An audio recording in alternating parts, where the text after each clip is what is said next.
Last lecture में कौन सा मूवमेंट पढ़े थे? 3 मूवमेंट है ना, अमीबॉइड मूवमेंट, सिलियरी मूवमेंट और मस्कुलर मूवमेंट, है ना। एक मूवमेंट और है फ्लेजलर मूवमेंट। कौन सा? अच्छा, नाम से ऐसा नहीं लग रहा कि फ्लेजला के मतलब वाला मूवमेंट होगा, है कि नहीं? तो देखो इसमें स्पर्म आ जाता है, स्पर्मेटोजोआ का जो मूवमेंट होता है ना वो फ्लेजलर मूवमेंट होता है, ठीक है। अच्छा, maintenance of water current in the canal system of sponge, ये एनसीईआरटी में दे रखा है। जब पॉरीफेरा पर हो गए ना एनिमल किंगडम में, वहाँ पे वाटर कैनाल सिस्टम की, वाटर का कैनाल सिस्टम कैसा होता है, कैनाल माने पाइप, उसके थ्रू वाटर का फ्लो होता है, तो वो भी जो है ना फ्लेजलर मूवमेंट ही होता है। समझ में आ गया बात? और एक होता है यूग्लिना, प्रोटोजोन का नाम है, ठीक है। इसका भी मूवमेंट जो होता है वो फ्लेजलर मूवमेंट ही होता है। इस सबको थोड़ा सा ध्यान रखो। स्पर्म हो गया, फिर वाटर कैनाल वाला हो गया, मतलब स्पॉन्ज हो गया, और यूग्लिना। स्पर्म, स्पॉन्ज और यूग्लिना, SSE, ठीक है। ये तुम्हारा फ्लेजलर मूवमेंट। चलो अब मेन टॉपिक पे आते हैं हम लोग, मसल। क्लियर? देखो तुम्हारे बॉडी का जितना वेट है ना, जितना वेट है, लगभग आधा वेट तो तुम्हारा मसल ही कवर कर रखा है। समझ में आ रहा है बात? तुम्हारे बॉडी का वेट 40 से 50% तुम्हारे बॉडी के वेट का मसल ही है तुम्हारे बॉडी में, मसल्स। समझ में आया? जितना तुम्हारा बॉडी का वेट है उसका 40 से 50% तुम्हारे बॉडी के वेट का जो है मसल तुम्हारे बॉडी के अंदर है ना। जैसे मान लो तुम्हारा बॉडी का वजन 100 kg है, तो तुम्हारे अंदर मसल क्या kg होगा? 40 से 50 kg होगा, है कि नहीं है? हाँ। अच्छा, इसका मसल का कुछ प्रॉपर्टी होता है, ये ध्यान रखना।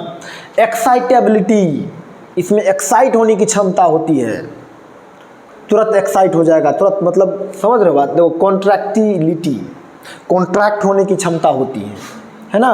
एक्साइट होने की क्षमता होती है, मसल को एक्साइट होने की क्षमता होती है ना।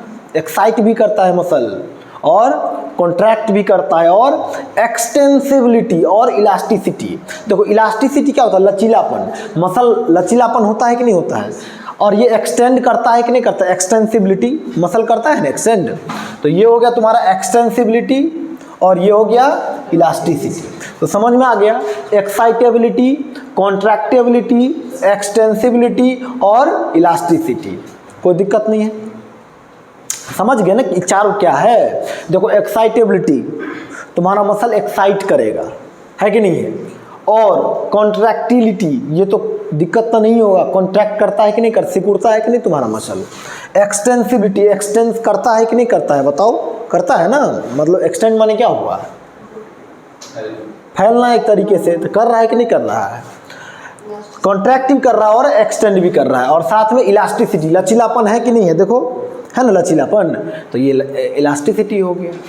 समझ में आया बात? चलो देखो, मसल 3 तरह का होगा अपने लोकेशन के आधार पे। मसल 3 तरह का होगा उसके लोकेशन के आधार पे। स्केलेटल मसल, विसरल मसल और कार्डियक मसल, 3 तरह का होगा। स्केलेटल मसल, विसरल मसल और कार्डियक मसल। एनसीईआरटी में दे रखा है। देखो बहुत आसान है याद रखना। देखो, एस्ट्रिएटेड क्यों बोला जाता है?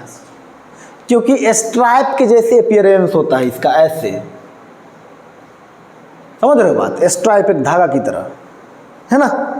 तो उसके तरह ये मसल होता है, इसीलिए इसको एस्ट्रिएटेड बोला जाता है। क्या बोला जाता है?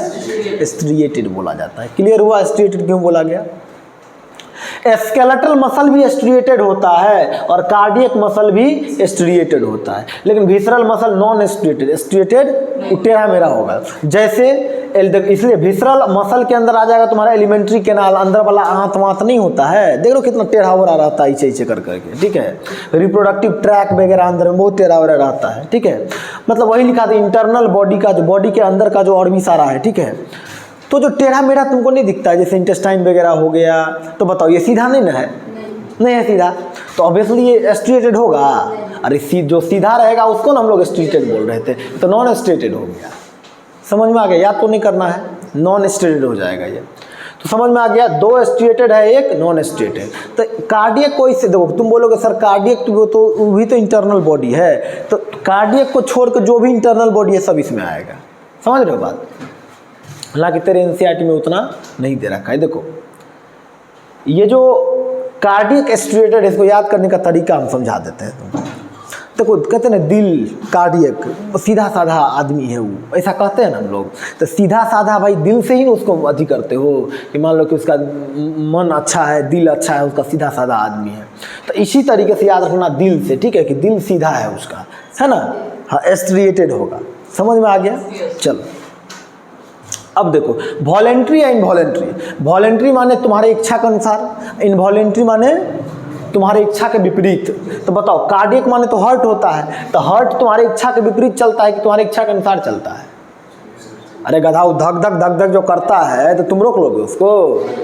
तो फिर तो तुम्हारी इच्छा के विपरीत ना हुआ, तुम रोक के दिखाओ। जिस पे तुम्हारा कंट्रोल नहीं है वही तो हुआ इनवॉलेंट्री।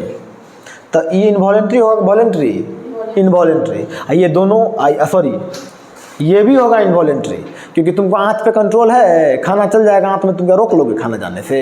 तो इस पे भी कंट्रोल नहीं है, इस पे भी कंट्रोल नहीं है, तो ये दोनों इनवॉलेंट्री। लेकिन इस पे कंट्रोल है, इस मसल पे, स्केलेटल मसल मतलब यही सब तो मसल है, इस सब मसल पे कंट्रोल है कि नहीं है? ऐसे करेंगे तभी ऐसे होगा, ऐसे करेंगे तभी ऐसे होगा, तो कंट्रोल है, इसलिए ये क्या हो गया, वॉलेंट्री हो जाएगा। समझ में आ गया? और विसरल मसल को हम लोग स्मूथ मसल भी बोलते हैं। क्या बोलते हैं? Smooth muscle. अंदर का जो मसल होता है वो कैसा होता है? स्मूथ होता है, इसलिए इसको स्मूथ मसल कहा गया। समझ में आया बात? क्लियर?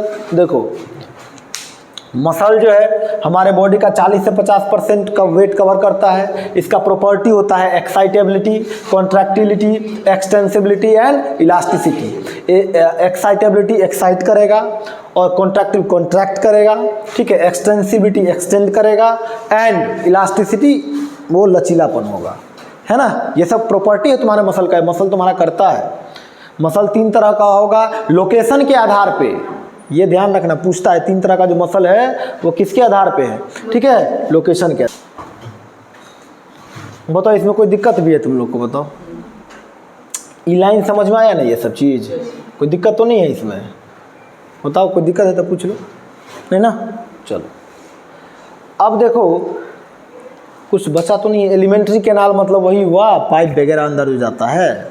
उसके बाद तुम्हारा रिप्रोडक्टिव ट्रैक्ट हो गया, है ना, वही सब चीज़ है। समझ में आया? एनसीईआरटी को पढ़ लो।